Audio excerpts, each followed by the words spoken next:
Nós temos também alguns outros tipos de transporte. E isso aqui está muito relacionado com o tamanho da substância a ser transportada. Quando são moléculas maiores, não tem só como ele encaixar na membrana e entrar, ou como ele passar direto pela camada de lipídios, tá?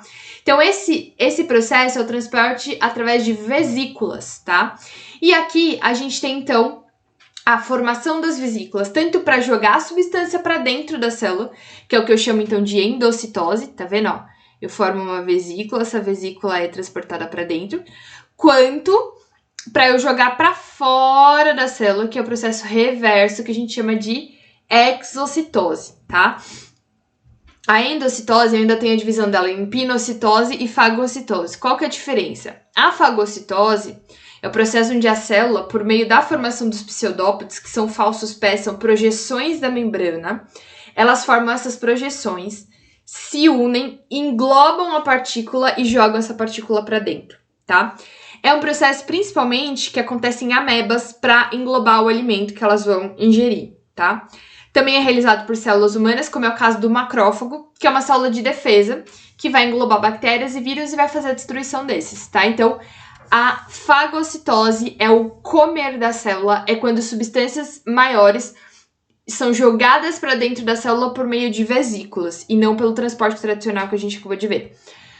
A pinocitose é o transporte de fluidos e pequenas substâncias, normalmente são substâncias líquidas, então a gente classifica isso como beber das células. Nesse caso, não se forma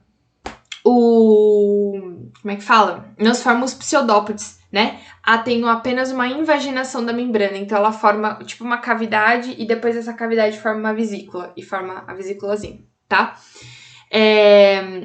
Esse processo que acontece, por exemplo, em células endoteliais que transportam substâncias do sangue para os outros tecidos. Então, quando a substância ela sai do sangue para o tecido, isso acontece por meio desse processo de pinocitose, que são dois processos, tanto a fagocitose quanto a pinocitose, processos de endocitose, endo dentro, citose normalmente é se alimentar, então jogar para dentro para se alimentar.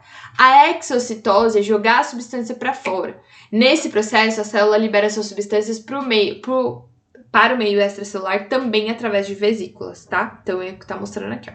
Essa vesícula se funde com a membrana e joga essa substância para fora, tá? Então é um processo bem tranquilo aí, não tem nada de muita diferença. Agora, para formar um tecido, essas células elas precisam estar grudadas umas nas outras, né?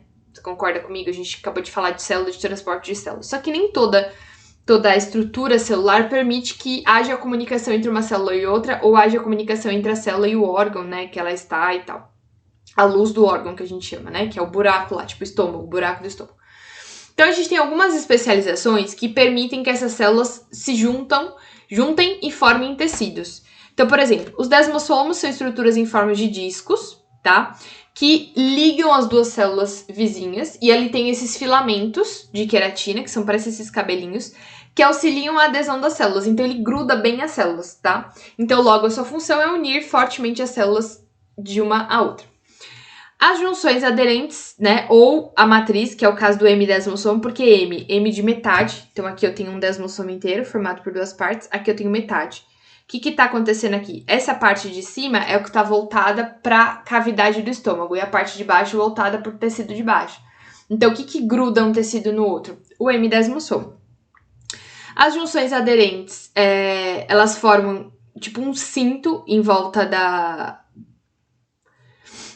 das células, né? Como as células epiteliais de revestimento, onde o intestino delgado possui a mesma função dos desmossomos, ou seja, de adesão. Essa zona de adesão aqui, tá? Essa região aqui. Eles apresentam a mesma estrutura, tá? Então, ele forma como um cinto. É que a formação dela é outra, por isso que a gente chama de outro nome, tá? A zona oclusiva, que é caracterizada pela fusão parcial ou total das membranas, é uma vedação, não passa nada de um lado para o outro nessa região. E as gap junctions, ou junções comunicantes, ou junções do tipo gap, são junções onde permite a passagem de substâncias de uma célula para outra, tá? Então, há uma comunicação intracelular. Uma outra coisa muito importante das membranas, que isso é bem importante, é o caso das microvilosidades, tá? Que revestem, por exemplo, o intestino delgado. Isso aqui é uma imagem de microscópio de um intestino, Tá vendo essas projeções aqui, ó? São as microvilosidades, tá?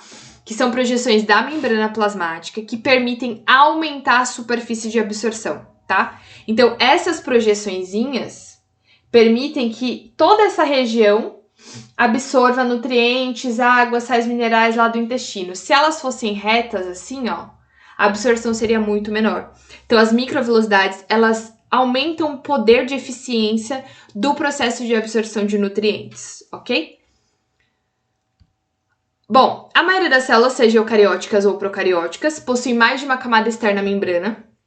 Esses envoltórios protegem a fina camada lipídica e protegem a célula. Nesse caso, estamos falando da parede celular. Quem vai ter parede celular? No caso das células eucarióticas, as células vegetais, tá? O que elas fazem? Elas conferem resistência à célula vegetal, né? A célula animal não precisa disso porque um organismo como um todo tem outras estruturas que promovem essa resistência, então elas promovem a resistência da célula vegetal. E a parede, ela pode variar da composição. Então ela pode ser peptidoglicana, celulose ou quitina, que são todos eles tipos diferentes de carboidratos. Tudo bem? Bom, gente, eu sei que o conteúdo hoje foi um pouco puxado, foi um pouco denso, mas eu espero que vocês tenham entendido. E eu deixo aqui, então, as atividades da página 41 a 45 para que vocês façam. E a gente tira as dúvidas das atividades e do conteúdo em si na nossa live, tudo bem? Então, a partir de agora, bons estudos!